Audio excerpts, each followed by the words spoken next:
Hello everyone, welcome back to my channel. This is Ashita Virani. और अगर आप मेरे चैनल पर नए हैं तो मेरे चैनल को सब्सक्राइब करें, लाइक करें, शेयर करें और कमेंट करें। तो आज का ये वीडियो मैं स्पेशल रिकमेंडेशन पर बना रही हूँ, अर्जेंटली बना रही हूँ, तो ऐसे ही नॉर्मली बना रही हूँ। मैंने एक वीडियो डाला है कि यूके बायोमेट्रिक प्रोसीजर क्या होता है, वीएफएस ग्लोबल पे आपको कौन कौन से डॉक्यूमेंट्स लेके जाने होते हैं। बट कुछ लोगों का ये क्वेश्चन है कि हमें ट्रैवलिंग के दौरान इमिग्रेशन पे कौन कौन से डॉक्यूमेंट साथ कैरी करने हैं। सो आज का ये वीडियो होने वाला है उन लोगों के लिए जो जिनका बायोमेट्रिक कंप्लीट हो चुका है, वीज़ा आ चुका है, आपका वीज़ा हो गया है डन और आप बहुत ही जल्दी ट्रैवलिंग करने वाले हैं, यूके आने वाले हैं। तो आपको अपने साथ कौन कौन से डॉक्यूमेंट्स रखने चाहिए। स्पेशली क्वेश्चन ये था कि फाइनेंशियल डॉक्यूमेंट मुझे कौन से रखने हैं अपने साथ। तो उस रिगार्डिंग ये वीडियो है, तो अच्छे से सुने कि कौन कौन से डॉक्यूमेंट्स रखने हैं। माइट भी मैं अगर कोई डॉक्यूमेंट मिस कर देती हूँ तो sorry, but I don't think so मैं कुछ मिस करूंगी। मैंने जो डॉक्यूमेंट्स अपने साथ रखे थे मैं वो आपको बता देती हूँ। सबसे पहले अपने सारे एकेडमिक्स डॉक्यूमेंट्स आपको अपने साथ रखने हैं। After 10th to till now, या आपने जो भी एजुकेशन करी है उन सब के रिजल्ट्स रखने हैं साथ में। सबके आपको डिग्री सर्टिफिकेट साथ में रखने हैं, अपना ट्रांसक्रिप्ट जरूर साथ में रखना है। अगर आपने जॉब की है, एक्सपीरियंस लेटर जरूर रखे अपने साथ। आपके जो LORs है, लेटर ऑफ रिकमेंडेशन, वो आपको अपने साथ रखे। तो ये हो गया आपका एजुकेशनल। देन आफ्टर आता है कि आपने आइल्स करी है, PTE करी है, टॉफेल दी है, ड्यूलिंगो दी है, whatever English proficiency test आपकी जो भी रही है उसका डॉक्यूमेंट आपके पास होना चाहिए। आपका CV होना चाहिए जिसमें सब कुछ मेंशन है परफेक्टली कि आपने ये चीजें की है, मतलब इन शॉर्ट इन्फॉर्मेशन है उसमें। उसके बाद आता है डेफिनेटली आपका पासपोर्ट जिसपे वीजा स्टैंप है, वो होना चाहिए। और जब आपका पासपोर्ट स्टैंप होके आता है तब आपको एक लेटर मिलता है पासपोर्ट के साथ ही।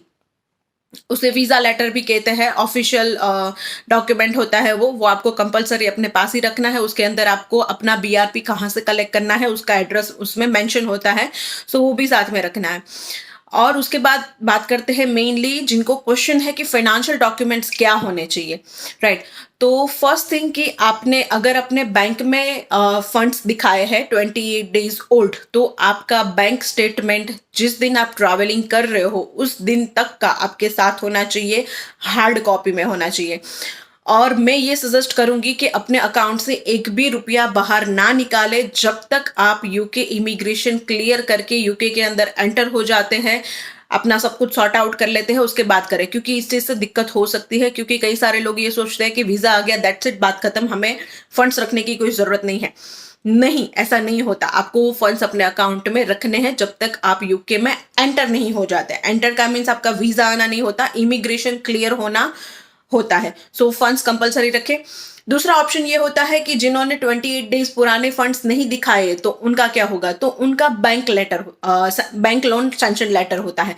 जैसे मैंने बैंक लोन सैंक्शन लेटर रखा था एज अ प्रूफ कि मेरे पास इनफ फंड्स है।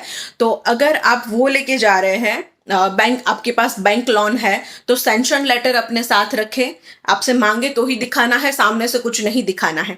दूसरी चीज, अगर आपके स्पाउस आपके साथ ट्रैवल कर रहे हैं तो स्पाउस के फंड्स भी दिखाने होते हैं। वो लोन लेटर में नहीं होते, लोन सिर्फ स्टूडेंट्स के लिए होती है। तो स्पाउस के फंड्स या तो हम बैलेंस मेंटेन करके दिखा सकते हैं या हम फिक्स डिपॉजिट करके दिखा सकते हैं। आई सजेस्ट कि बैलेंस मेंटेन करके दिखाइए, थोड़े बहुत ट्रांजेक्शन दिखाए। Fix deposit I don't recommend, but कई सारे एजेंट्स करते हैं, तो आपको जैसा आपका एजेंट आपको बोलता है वैसे करना चाहिए। तो आपने अगर अपने वाइफ या हस्बैंड के अकाउंट में बैलेंस मेंटेन किया है तो उसका भी बैंक स्टेटमेंट चाहिए होगा। और अगर आपने उनके फिक्स डिपॉजिट दी है तो बैंक से आपको ऑफिशियली एक लेटर मिलता है कि इस इंसान ने 28 दिन से अपने अकाउंट में फिक्स डिपॉजिट करके रखी है या पुराने फंड्स दिखाए हैं। उसका एक ऑफिशियल लेटर होता है जिसपे आपको मैनेजर की सिग्नेचर करा के, स्टैंप करा के लेके अपने साथ रखना है। तो ये चीज होगी आपकी फाइनेंशियल डॉक्यूमेंट्स, राइट। और उसके अलावा अगर आपने कोई स्पेशल चीज़ करी है या आपने शो करी है अपने एप्लीकेशन के दौरान, वीज़ा एप्लीकेशन के दौरान, तो वो डॉक्यूमेंट साथ में रखने होते हैं। मेन जो चीज़ है, आपके एकेडमिक सारे होने चाहिए, आपके फंड्स के डॉक्यूमेंट्स होने चाहिए, आपका पासपोर्ट, और पासपोर्ट के साथ आपको जो लेटर मिलता है, that is the most important thing to carry with you when you are travelling to UK. Immigration पे आपको कुछ भी मांग सकते हैं, आपको वो दिखाना है उनको, राइट। और एक और चीज़ है बर्थ सर्टी एंड लिविंग सर्टी। अगर आपका बर्थ सर्टी और लिविंग सर्टी आपके रीजनल लैंग्वेज में है, लाइक मैं गुजरात से हूँ, तो मेरा जो बर्थ सर्टी है और लिविंग सर्टी है, दोनों ही चीज़ें मेरी गुजराती में है। तो कुछ स्कूल बना देती है इंग्लिश में, कुछ नहीं बना देती। तो अगर आपको इंग्लिश में अपनी स्कूल से नहीं मिल रहा है, तो उसे सिंपल सा ट्रांसलेट करवा लीजिए और उसको नोटरिएट करा लीजिए, राइट। तो that's it, I guess that is enough. And yes, अगर आपका सेम नेम एफिडेविट है, लाइक लड़कियों की शादी के बाद 2 नाम हो जाते हैं, मीन्स सरनेम चेंज होता है, उनका मिडिल नेम एंड सरनेम, तो सेम नेम एफिडेविट मेरा लगा था। और एक और एफिडेविट मैंने बनाया था अपने बैंक का सैंक्शन लोन लेटर का। अब कुछ एजेंट्स रिकमेंड करते हैं कि आपको ये बनवाना चाहिए, कुछ नहीं रिकमेंड करते हैं। मैंने बनवाया था, मैंने अपने साथ कैरी किया था। बट अगर आपका वीज़ा आ गया है तो आई डोंट थिंक सो कि वो मांगेंगे इमिग्रेशन पर। अगर आपने VFS ग्लोबल पे वो स्कैन कराया है तो डेफिनेटली आपको वो अपने साथ लेके आना है। तो शॉर्ट एंड स्वीट में ये बताना चाहूंगी कि VFS ग्लोबल में जितने भी डॉक्यूमेंट्स लेके जा रहे हो, वीजा एप्लीकेशन के टाइम पे आपने जितने भी अपलोड किए हैं, वो सभी डॉक्यूमेंट्स आपको अपने साथ रखने हैं। अगर पहली बार में मैंने जो बताया समझ नहीं आया, तो आप ये वीडियो दोबारा देख सकते हैं, बार बार देख सकते हैं, तो आपको पता चल जाएगा कि कौन कौन से डॉक्यूमेंट्स आपको अपने साथ कैरी करने हैं। So I think that is enough.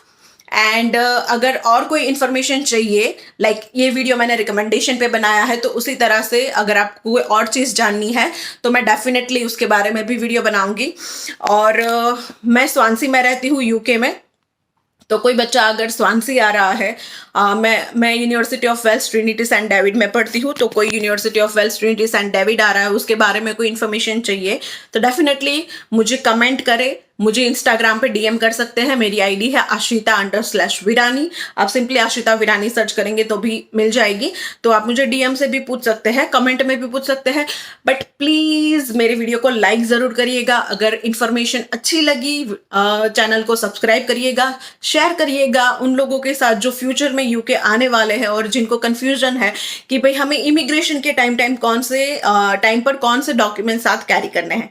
So that's it for this video. Thank you so much. मिलते हैं फिर से अगले वीडियो में, तब तक टाटा बाय बाय।